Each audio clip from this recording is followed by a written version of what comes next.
Welcome, everyone, to the sports betting panel here at the Fantasy Football Expo. Thank you, everyone, for coming out.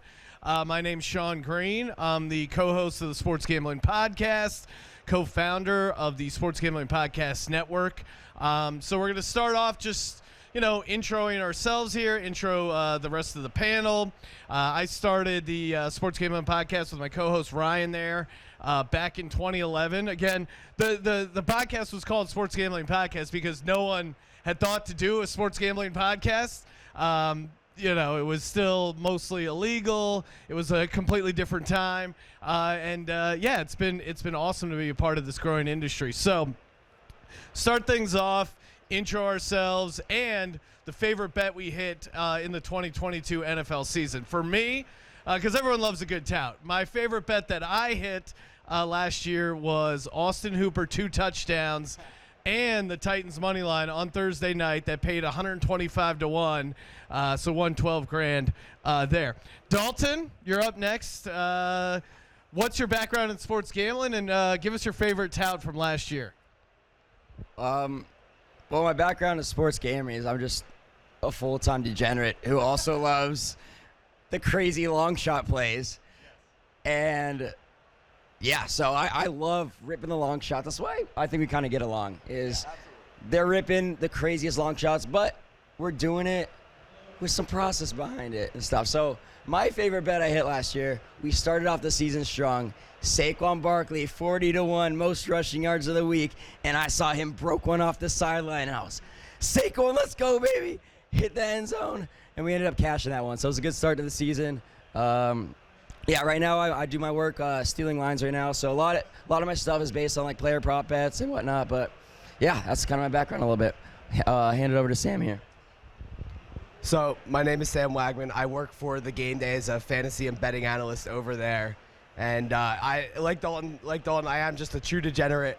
I not only bet football, but I also am a degenerate golf bettor. So again, with the long shots, everybody loves a good golf long shot.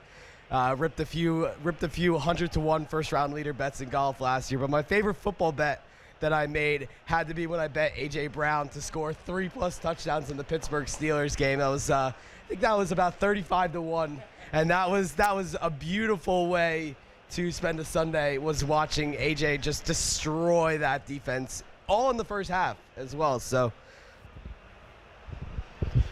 nice work, guys. I'm the other half of the Sports Gambling Podcast, and these guys might tell you the long shot bets are the way to go. Responsible bettor here. Favorite bet of the season. Put all the money I had in my pocket on the Giants and Daniel Jones over the Minnesota Vikings in the playoffs. We all know how that went. What I won't tell you is that I took all that money and put it on the Giants against the Eagles. Didn't work out so well, but responsible bettor. Responsible bettor. All right, how do you want to start, Sean? Other than welcome to the sports betting panel. I would say, without the general intro of these guys throwing out insane long shot bets, I do think a fun place to start is talking about the preseason prop markets, something that I know Dalton does a lot of work in, and the way to play it as you get closer to the season. I think a lot of times those are the marketplaces where you can take these long shots as you're further out from the season, right? You want to play into the variance. You want to play into the fact that the books are probably just wrong about some rookies, wrong about some guys who are in new roles on new teams. Whereas as you get closer to the season, the market's going to become more efficient. The lines are going to get sharper, so you maybe want to start avoiding those longer shots and looking for value in the shorter odds. It's not really an open-ended continuation here, but I would say, like, with that being said, is there something that you like to attack in the preseason markets, or a strategy you have personally that you think is applicable? Yeah.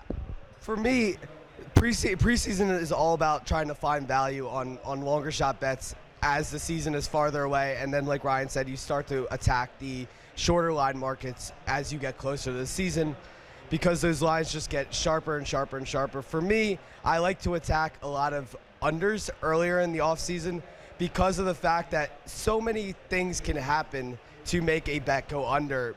And everyone likes to click an over because, let's face it, nobody likes rooting for something not to hit. This is our year. Yes.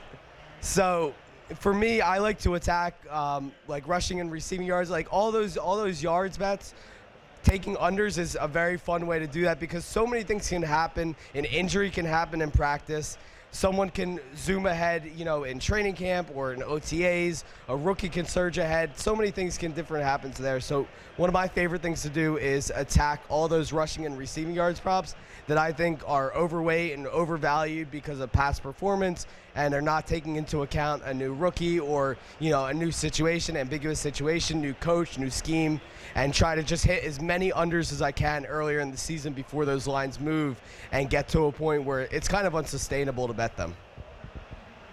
Yeah, I think once training camp hits, it becomes a lot harder to do some of the markets. I'd say trying to attack it early on in the offseason, try and find the trends and get ahead of it, because what is going to happen is people start talking and people start hyping players up, people start hyping teams up as camp goes on, and then the market's naturally going to adjust. So you're not getting the best lines. So you want to find out, am I attacking one or two teams, or am I going to attack very specific players in these markets, and how am I going to attack it? And do that early on, because we're talking about long shots, and they are fun, but you have to be responsible with it, because there's a difference between betting a 30-1 and betting a 20-1. If you're consistently getting the 30-1 lines, that when that pays you out, you're getting 1.5 times more money than you are then, and that is going to add up over the long term. So by doing that, getting ahead, focusing on a couple of teams, really going in on them and finding fun, unique ways to do it. Like, for example, the best way I would be like a Chargers team. Knowing Kellen Moore's offense, they invest a lot in the passing game. How are fun ways that we can bet on the Chargers? Well, maybe their Super Bowl market right now is not good because that's already been bet on. But now we can look at, all right, what about Justin Herbert most passing yards? He's 7-1. And then we can go maybe Chargers most points scored, like 16-1. So finding fun, unique ways to still attack teams and stuff, but thinking about it differently. And these books are putting out so many markets that they can't be perfect on every single thing. So it's about being creative, finding the best lines for those, and then, going ahead and attacking those.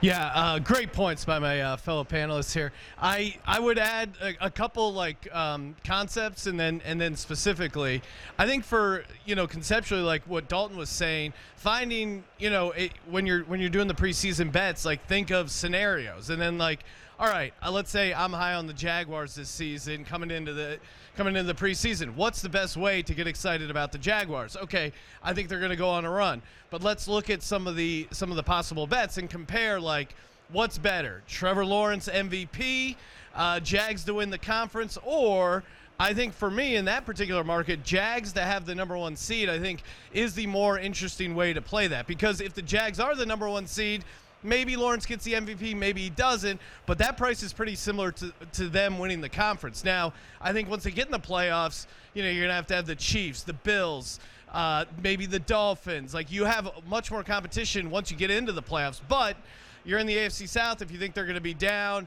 okay, fine, but them getting that number 1 seed is almost the same price as the conference. I'd much rather take the conference there. Now, as far as specific markets in the preseason NFL, attacking the award stuff, a lot of it, the award stuff, a lot of it is narrative driven. So you have to kind of think all right, what's the narrative around this guy? If you guys are going to bet Deshaun Watson MVP, I'll take that action here. The media is not voting Deshaun Watson MVP. You kind of have to factor some of that in. Coach of the Year, to me, is one of the more fun ones to bet because the formula is very simple, right? It's a coach that is coming in. A lot of times it's a new head coach. And winning 5 or 6 more games than they did the previous year. Obviously Andy Reid's one of the best coaches in the league. Does he win Coach of the Year? No. They're just bored of giving him that year, the award. Meanwhile, Brian Daboll comes in and, he turns a dog shit Giants team into a okay Giants team that still 1-5-1 the division, but they get to the playoffs and, they go 0-3 against the Eagles. But still, they get to the playoffs. It's a good season for them. And so the narrative of hey, they only had 4 wins, now they have 9. The narrative is sold, and that's how Daboll wins Coach of the Year, which Kramer was on as a Giants fan. We talking a little bit on the preseason process, but I think for you guys, I don't know about, you're looking hey, Tuesday morning, it's week 3, right? How do you start your process for figuring out what bets you want to get down on that week? For me, especially NFL, especially college, football. For me, it's like a lot of situational spots. Who's the home dog? Who's coming off a really bad loss that there's going to be some value? For years on the podcast, one of our favorite trends to play was the close your eyes special. That guy's yelling at his wife. Come on. We got to get to the Expo. They're going to give out all the koozies before we get there. The close your eyes special is when a team in the NFL underperforms the spread by 21 points and they're getting points the next week. So, right, what's that situation? Means a team, they were probably already a dog. They underperformed the spread by 21 points. They got destroyed. Underperforming the 21 points in the NFL on a spread is a pretty bad loss. Now they're getting points again, which means the market still isn't believing in them. So they're going to have to make that line pretty high to get people to bet on them. So that's where you can find some value there. But I would love to hear everyone's process. Again, Tuesday morning, you're looking at the numbers, you're starting to get information. Walk us through your process between then and the weekend when you're actually placing your bets, or maybe you're placing them early. Yeah, I think it's all really fluid. The season is very fluid.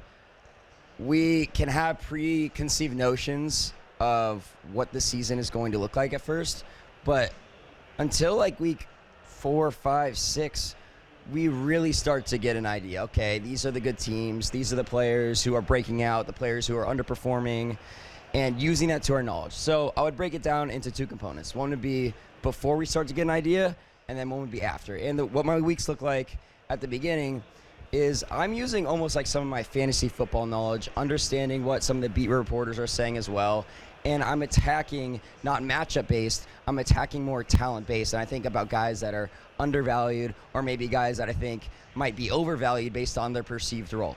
And then as the season goes on, you decide and you start to see which teams have better defenses, better pass defenses, worse rush defenses, and then I start focusing on that, and now I start attacking like either unders on running backs going against good rushing defenses, and then that. So I kind of break it into 2 different things because at that point, the sportsbooks are going to catch on to the talents of the player and then just moving it on to matchups at that point. So that's what I do. Yeah, my process is very similar to Dalton in that regard, is that I use a lot of the fantasy football knowledge and analytics software out there that, all these sites offer, whether it's paid or free. I think we all have our preferred stuff that we use. Another thing that I look for is teams that are coming off, long travel schedules, whether they're flying cross country. Like you never truly want to bet on a team like that's flying 6 hours one day and then playing 2 days later. Like it's not a recipe for success, and I believe there is a correlation between those teams just not covering. So that's an angle that I look to see, and then I do look to see matchups that are going to be influential for wide receiver cornerback matchups and quarterbacks that are going against really good pass defenses, teams that are kind of playing above their head and shoulders for a little bit there. So everything is matchup driven, and you really can't rest on your laurels and rest on your priors. You have to be really fluid in adapting on a week-to-week basis because things can change just like that in an instant. And you have to really be advantageous in looking to change as adapting lines because lines will change through the week. Sportsbooks are only getting smarter at setting lines, and sometimes these lines are only missing by a yard or 2 in season. So you really have to be on the money with what you believe in, and really just go with what you believe in, and be willing to change your thoughts at a moment's notice there. Yeah, the prop yards especially, like you'll see a lot of movement. So I'm sure these guys are getting in early, kind of staking an opinion. For me, I do a lot more side betting, and I think just in general, like as a content creator, schedule has forced me to prepare, and like by Sunday I already know what I'm looking to do the next week, and so it's really about what's the number I want to bet it at. And I'm not gonna lie to you, like I'm not someone up here that has power rankings and things like that. I just understand how markets work, and I understand when a number is gonna move one way or another. I'm pretty good at reading where the public I think is gonna come in and bet and maybe influence a number. And so for me, I've looked at the schedule. Like, for example, week 3, I know Miami is probably going to be 0-2, coming home, playing a Denver team that could be 2-0. I'm already chomping at the bit to bet that. I don't bet the look ahead now because it's -3.5. I think that might be 2.5 week 3, and I'm going to snap it immediately. And so that's the kind of stuff I'm preparing. I'm already looking. I'm a big situational guy, narrative guy. Teams on a third road game on a road. Teams on a sandwich spot between Kansas City and Kansas City, for example. So I'm looking at those spots. I'm probably betting them early because everyone's going to be hearing the mainstream media talking about the difficulty of the spot, talking about the difficulty of the travel. So for me, it's about schedule analysis, narrative analysis, and unlike the props guys, it's really more about like current team state. Like, where are we at? Where the Giants are going to be staying out west between their San Francisco and Arizona games. Is that a positive or a negative? Like, so yeah, I'm looking at those types of spots, and really I'm just looking to attack the market. And you'll hear a lot of people say they want to end up with closing line value. Basically, the number you bet is better than the number it closes at. And the best way you can achieve that is, if you have that opinion, don't wait till Sunday morning. Even if you get your bets in on Saturday night, you are going to miss so much of the public money that comes in the morning of. You are going to get the best of a number if you're right. So I would say bet like you're right and bet a little earlier. And so, yeah, great. I guess that would be a good way to transition into just in general. I know a lot of people, one of the most common questions we get on the Sports Gambling Podcast is, how do you do bankroll management? How do you determine how much you bet on a prop versus a side versus a total versus, NBA versus NFL, whatever it is. And I think obviously it's going to work differently for everyone. But the biggest thing that I've learned is, it's going to sound silly, but take that money aside that you plan on betting for the season and put it aside. And then look at it. I have this pot of gold over here. What does it make sense for me to bet on a game? If I have $100, it probably doesn't make sense for me to bet $100 on my first game, theoretically. Now, you might be a degenerate like these guys, and that's the way you roll, but then you're going to have to go get another pot of gold and start all over again. So responsibly, I know a lot of people will tell you, bet 1% of your bankroll. Again, bet like you're right, but also have an opinion. For me, the way I structure my bets, I'm not a big prop better. So my prop bets are generally about 1/5 the size of my side bets. And so that just gives me some proportion. It allows me to fire a lot more props. I feel more confident about my side bets, though. So that's how I kind of ratio that out. And on a general weekend, I'd say I probably take about, let's say that I had that theoretical $100 for a weekend. About 65 of that would be on sides. I'd probably put about 25 on props, and the last 10 would be on crazy shit like parlays, first touchdowns, the long shot stuff that's still fun. Like, we're still gamblers. Anyone that tells you not to do that stuff, bullshit. Have fun. Like, you're gambling because you want to watch the game, you want to enjoy it. You can also be smart. So, bankroll management. Yeah, so for me, I think a very important thing is definitely to have fun and know what you want to bet versus what you think you need to bet. Yeah. So, obviously what you want to bet is those long shot, those first touchdown scores, those crazy 18-team parlays that have no shot at hitting, but you still want to put $1 because everyone wants to be a millionaire from this at some point in their lives. None of us are going to be, but it's always fun to think that.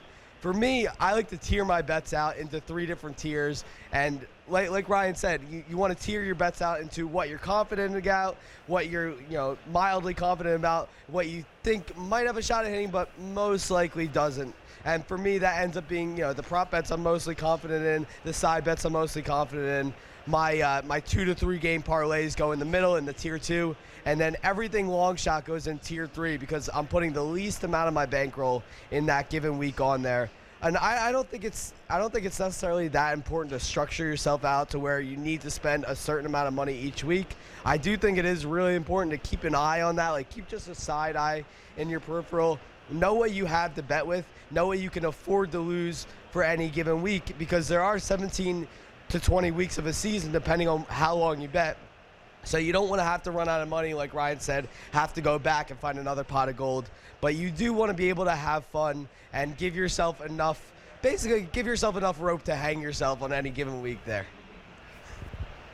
Yeah, I think just using unit sizing is very important. It's very key. And scaling it down as you go down the board with longer shots. So I'll use regular 1 unit sizing for most bets. If I have a very, very confident play where I feel like the market is very off in it, sometimes I'll do 1.5 units, or very rarely I'll do 2 units. But as I go down the board, if I'm doing long shots and I start to get to the area where I'm like 5 to like 10 to 1. I'll scale down to like a third of a unit or 0.4 units. And then as I get down to like 20, 30, 40 to 1, now we're like 0.1 units. Now 50 to greater, doing like 0.05, right?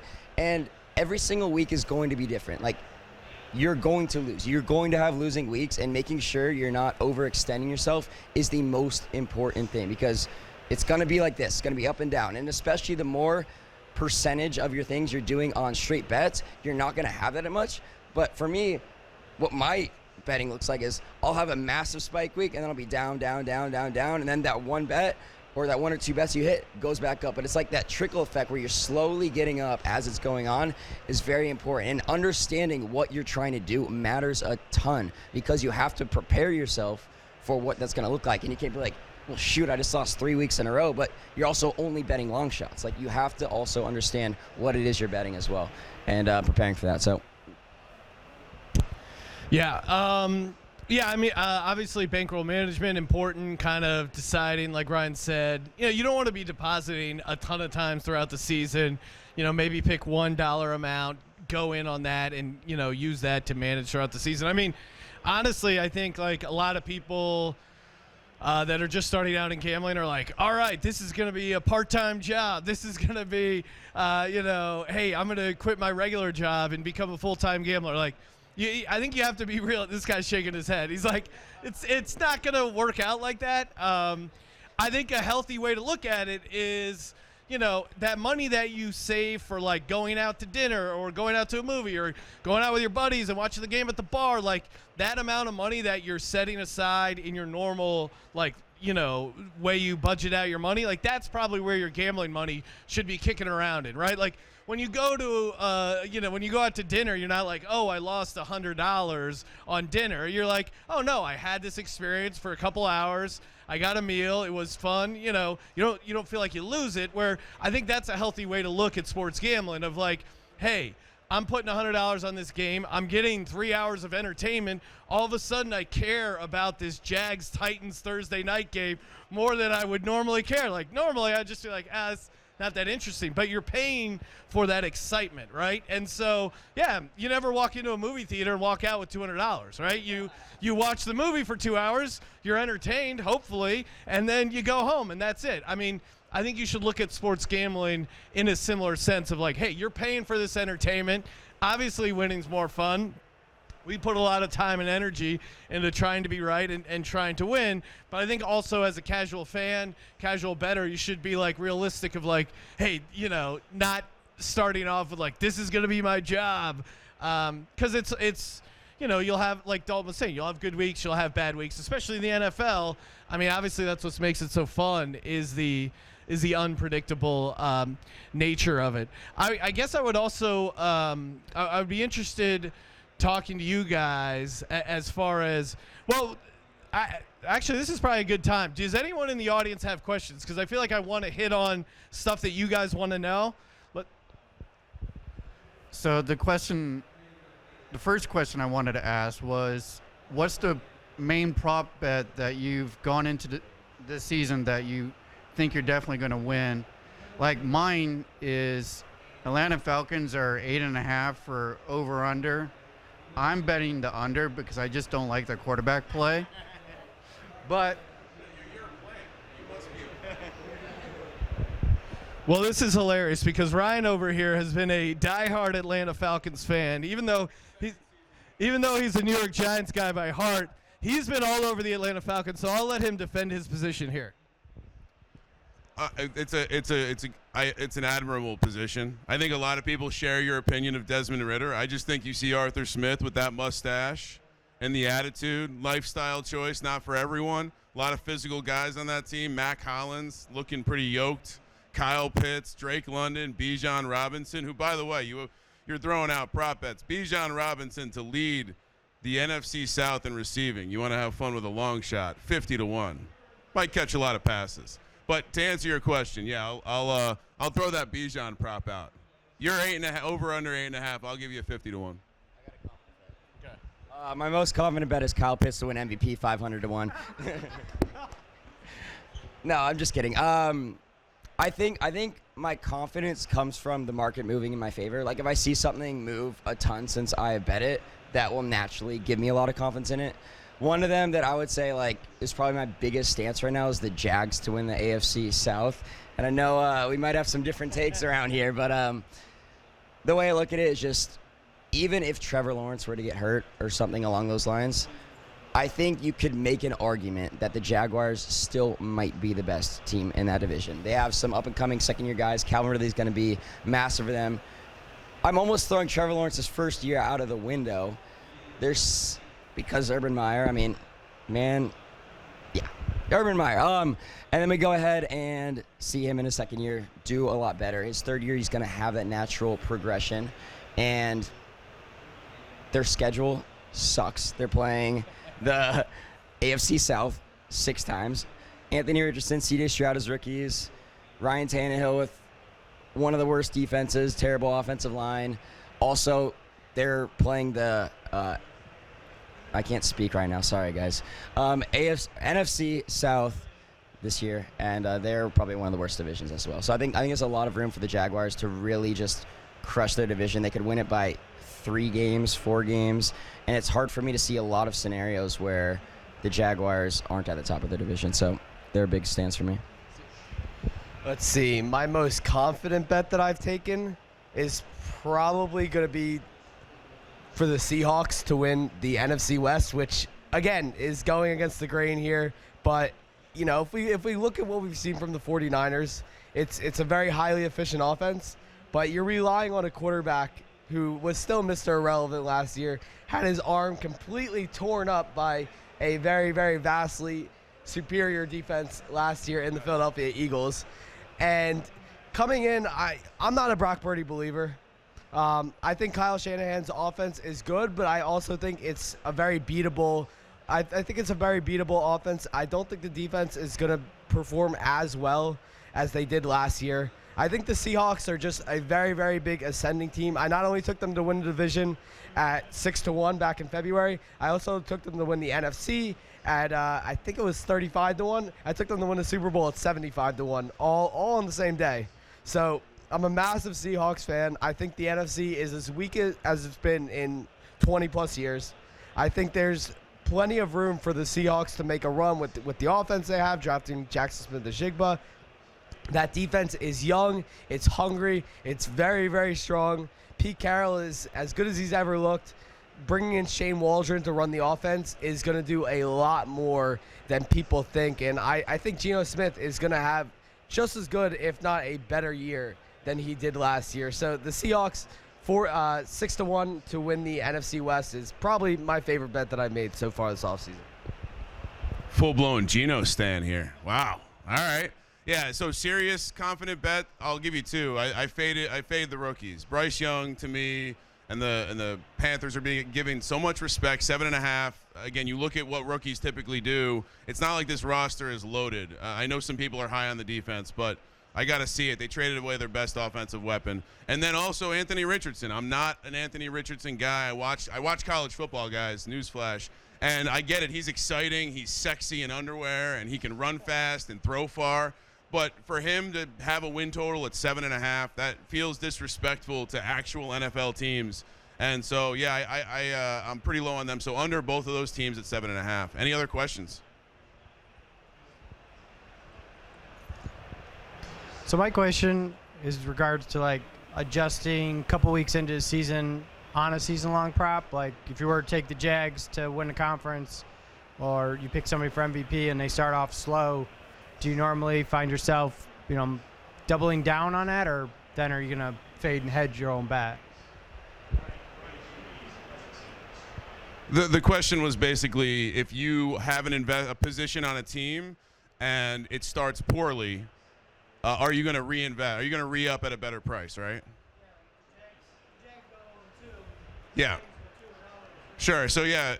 So in that case, I'll see I'll let these guys answer, but I think the unique thing about sports betting today compared to even 5 years ago is they're going to have win totals throughout the season. They have futures every week.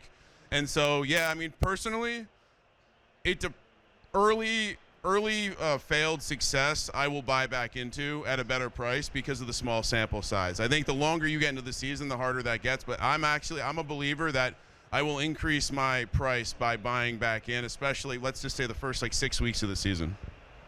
Yeah, for me, it's circumstantial. So it's definitely dependent on a variety of factors, like whether the losses are fluky, whether the production is just not there for several different reasons. If it's just because they don't look good, or the team doesn't look good, or the player doesn't look good, and it's independent of the factors like everything has been good, they're just not producing, I'll pull the ripcord and I'll look for some way else to get in on it.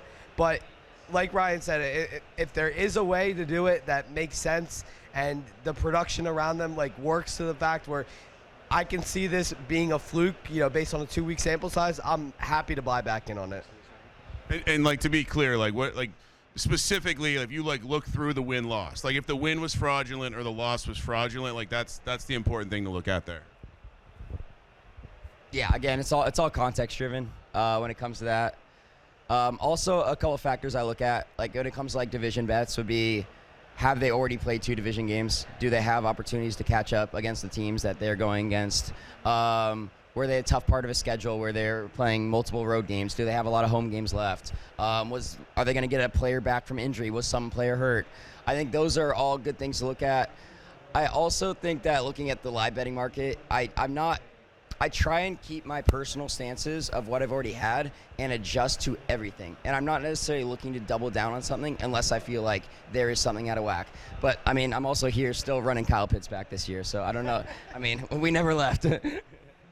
Kyle Pitts truther over here. I never believed in Kyle Pitts or Trey Lance. I think your question makes a ton of sense, right? And they're trying to explain it hey, context. To me, what kind of head coach is driving the program? Is it a head coach that we know, okay, Cincinnati, they've started off slow these past couple of seasons, but they turned it on. They're dogs in December and January. So if I'm high on Cincinnati and they start off slow, it's all right, they got the calf strain.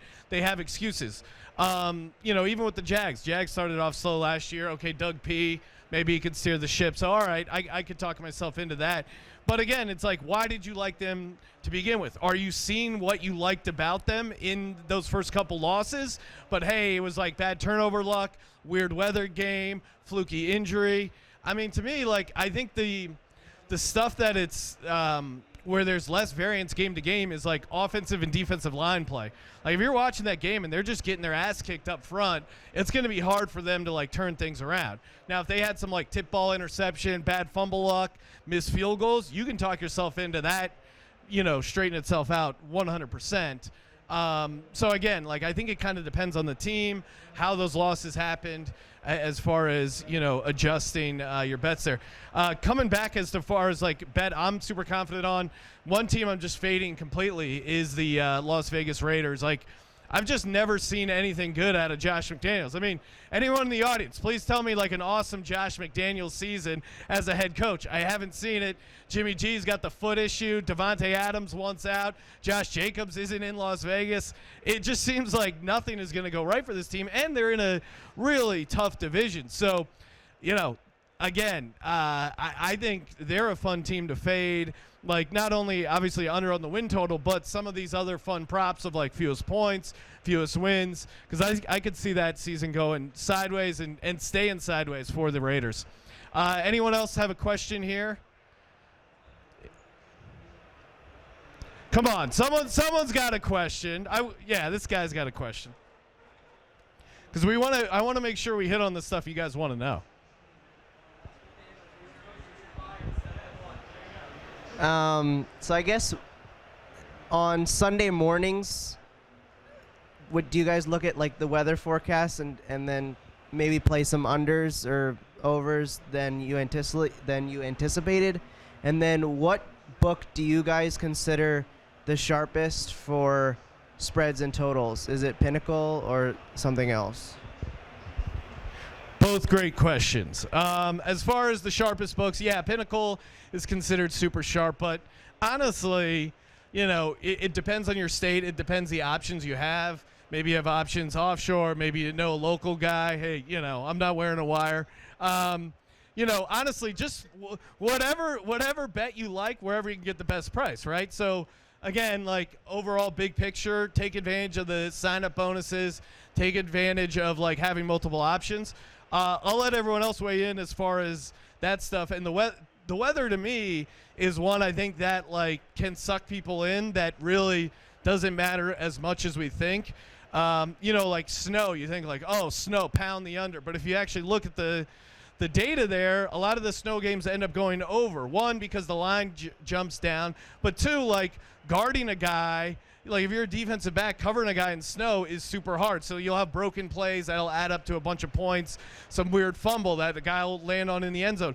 The one thing that does matter a ton in my mind is wind. Like there's a point there where wind, it's like over 20 miles per hour, then really look to the under because that'll knock down the passes, that'll cause the kicking game havoc. But I would say wind is the only thing I really handicap as far as weather.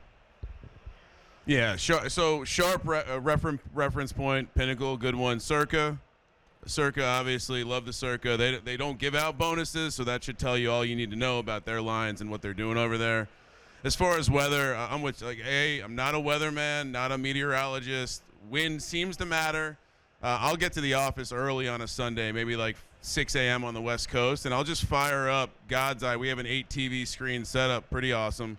And just to kind of look the zoom in on the stadiums, like what does the wind actually look like? Because weather forecasts can be deceiving. And so see what it looks like, see what the wind actually looks like, and maybe adjust. But again, a lot of times when you do stuff like that, you're probably late to reacting to the number anyway. And so, yeah, it's fun in principle. But I would say maybe more for the props guys to like start looking to fade players.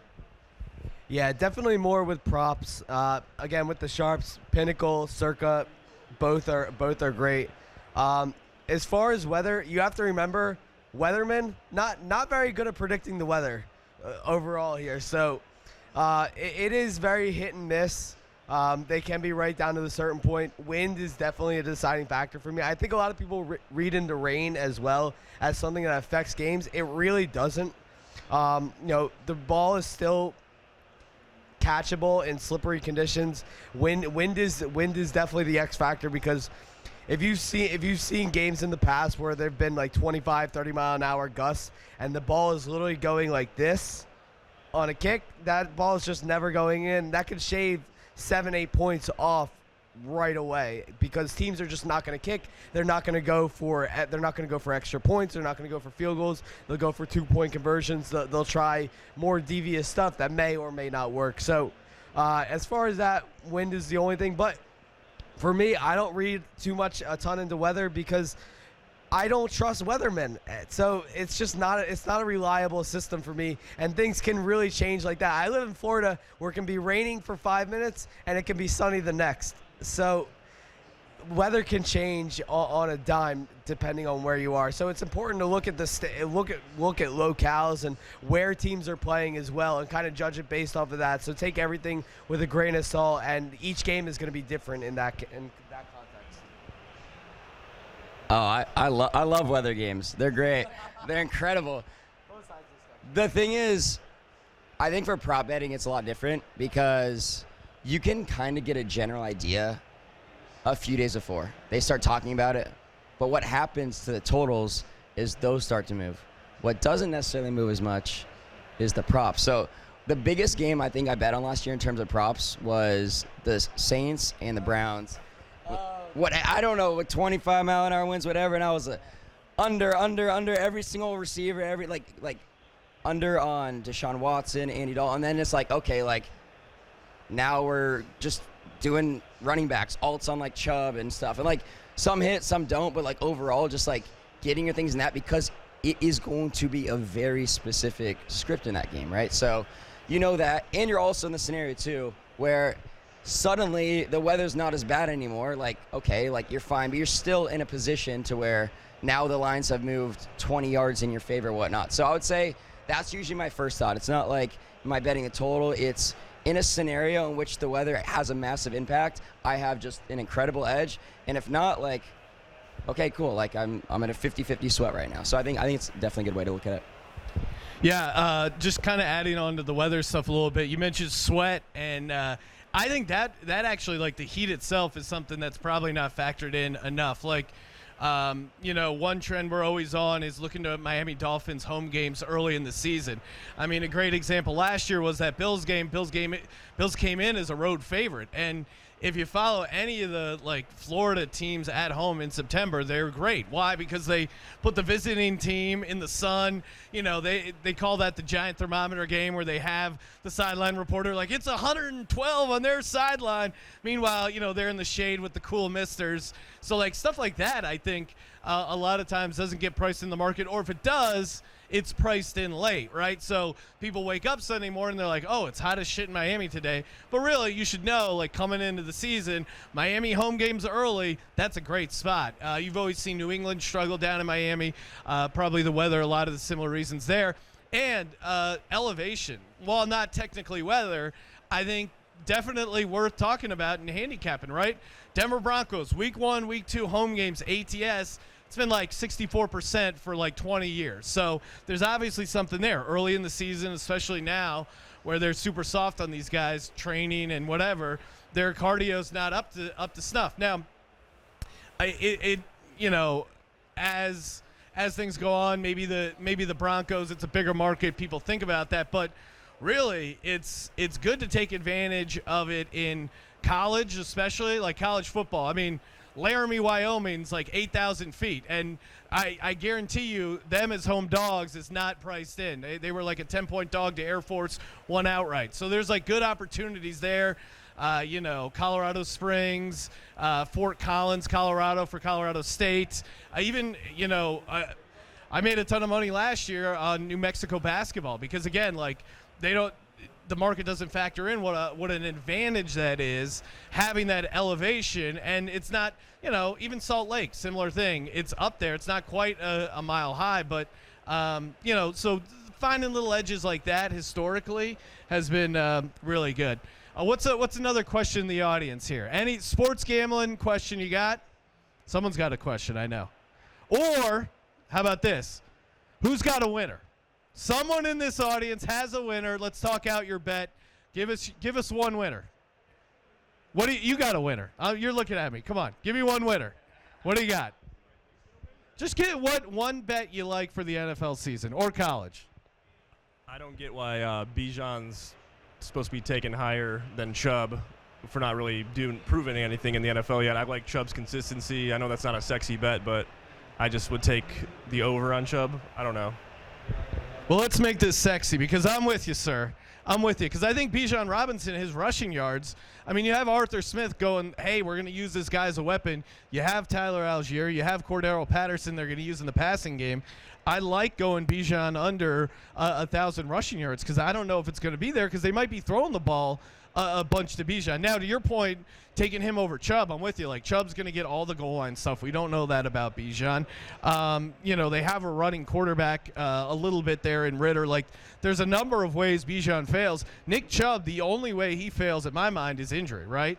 And again, I guess you're talking fantasy. You would have to talk PPR, half point, because it does seem like he's going to be used somewhat in the passing game. But Bijan versus Nick Chubb, sound off in the comments. What do you got, Dalton? Bijan. No, I like Bijan.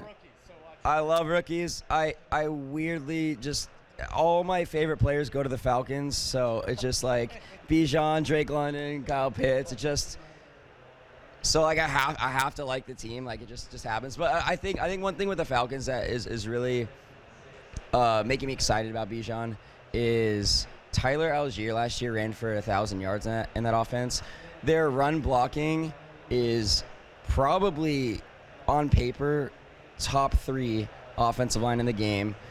If we think Desmond Ridder is not good or going to be average, I think that actually makes it better for Bijan because I think they're going to lean on him more. And we saw the Falcons last year use a crazy historic rushing rate that they were prehistoric, essentially, running the ball. And when they're investing a top 10 pick for somebody like Bijan, it's kind of showing us with their actions what it is they're trying to do. They also signed another guard. I don't know any offensive lineman's name, but they signed a somewhat prominent guard in free agency as well. So it seems like they are all in on the idea of Bijan doing that. And I personally would not be shocked if like Bijan has like a Saquon Barkley type rookie season where it's like, okay, this guy is one of the league leaders in rushing yards and I think 1,500 yards. I think 1,600. I think it's in the cart. I think it's all in the cart. Hey, if you guys want some long shots, take some long shots on Bijan Robinson. I'm also with Dalton on Bijan over Chubb here. One of my favorite things to do is espouse the fact that teams' moves and their actions will tell you so much more than what a coach says, what a GM says, because it's all psychological warfare with GMs and coaches. They're going to tell you what they think you want to hear as both a media member, as both a fan, as both an opposing GM or coach. But they're what will really betray what they want to do is the moves they take, the moves they make, the people they sign. And drafting Bijan at 8 overall tells me they want to run the ball just as much, if not more, as last year. This is a team that has stacked its O-line with former first-rounders, Kyle Pitts, who they seem determined to use as a blocker in all facets of the game, whether it's pass blocking, run blocking. Like Dalton said, the run blocking game is truly incredible. I think Algier will still have a role, but I think where Bijan can truly shine is the passing game. I think there's a scenario where Bijan has 50-plus catches this year. We've seen him being used in a variety of like actual route running in training camp so far. Like he's running routes not just out of the backfield, he's running them out of the slot. And they're using him as a true weapon. Remember, this is a team that has Matt Collins as its wide receiver too right now. So they don't have a lot of like guys who can actually catch passes. And my true belief is that one or both of these quarterbacks is really going to be bad. So they're going to have to rely on Bijan a lot more than they really want to. And I do think that leads to a lot of work for Bijan. There's a scenario where Bijan has 1,500-1,600 scrimmage yards. And, he could have, 10-plus touchdowns. That, for me, that lands him, at a top 5 spot, in running back finishing.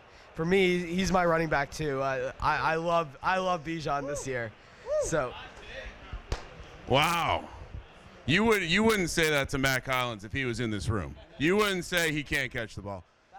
Look, I like Bijan, but we all like a consistent Chubb. He's going to get the work. And hey, he's going to catch some passes this year. Come on, that was a good boner joke. All right, questions. You got a best bet? All right, you've been itching to talk. This one's kind of juicy though, but I got Vanderbilt over 3.5 wins. Vandy over 3.5 wins. Hey, the guy who left cover 3 went the GM. He's doing a great job. They're bringing in talent to the SEC. Baltimore Ravens. Lamar Jackson is 3-1 in the season opener, winning by 42, 35, and 15 points. They are laying 9.5, and double-digit favorites are 59% in the NFL. Ravens minus 9.5 against the rookie quarterback. We got a week 1 lock. Ravens minus 9.5. We got more questions. Best bets. All right. How you guys doing? This is Andy with Yak Brothers Fantasy Football Podcast Show. Avid Steelers fan. I have to say, Chubb over Bijan. I think you guys are crazy with all this Bijan stuff. I read it in ESPN. It's nuts. Having to say he's going to be a Saquon Barkley year to me is just absolutely insane. Saquon Barkley's rookie year. He didn't have a crowded backfield. He had Eli Manning, who was a way better quarterback than Desmond Ridder, who's unproven. And also, I think that if you look at past performances of running backs with 300-plus touches, those guys get burned out. I think Atlanta is going to actually tailor down Bijan's reps a lot more than what people think. Because if you look at Saquon Barkley's career, after that rookie year, 300 touches, what happened? Got broken down and everything else. So I don't think they're going to beat Bijan down. Also, that backfield, I'll let you answer. I do have a question, too.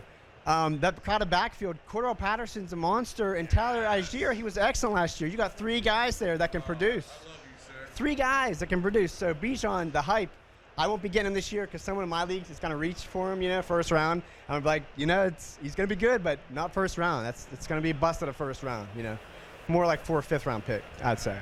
I do have a question though, because I like your guys' bankroll stuff. It's great stuff here. Can you explain the difference between side bets and prop bets? Because I won a 10-leg parlay like 2 years ago, so I've been chasing the big one like this guy for the past 2 years. Haven't hit since. I was gonna get a full-time job doing it when I won.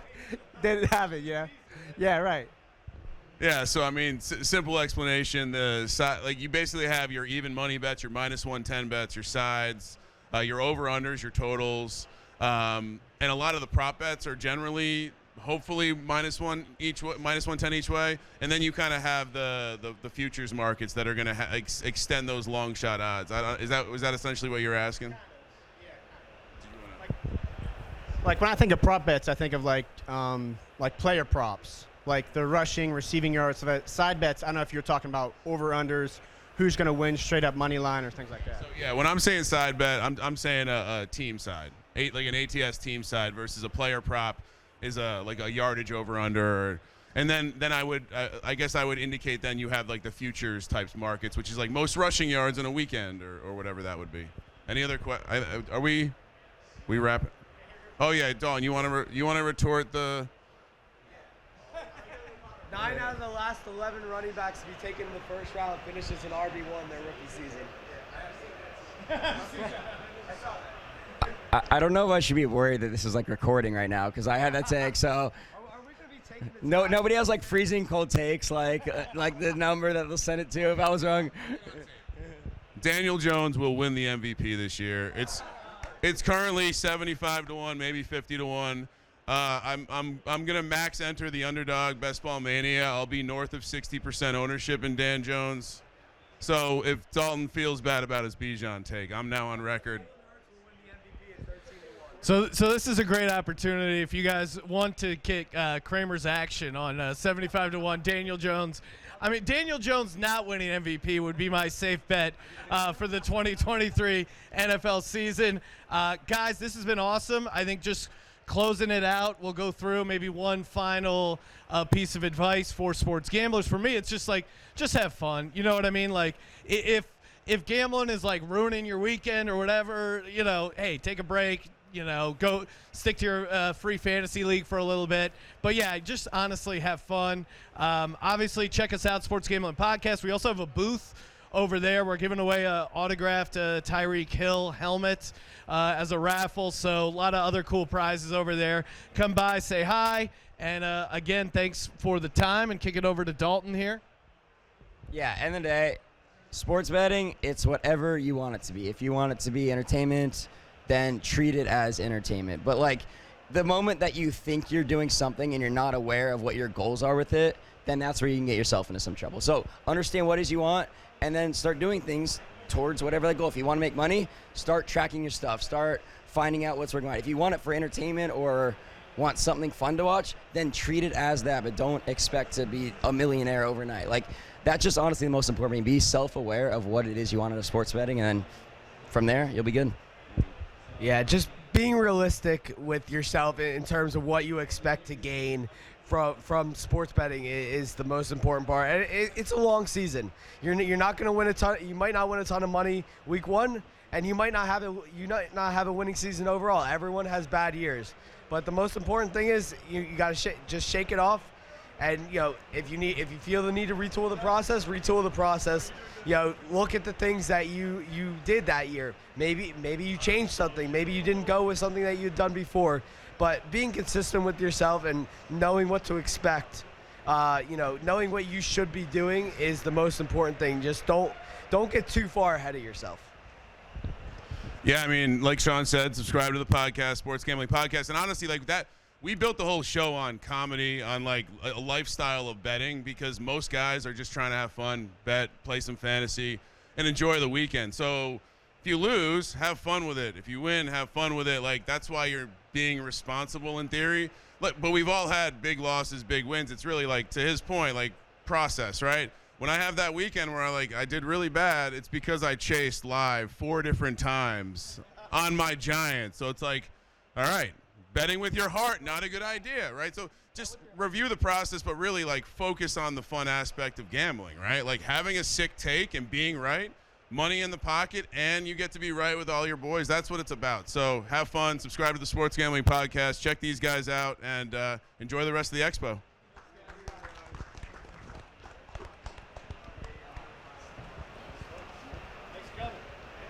And Cowboys suck.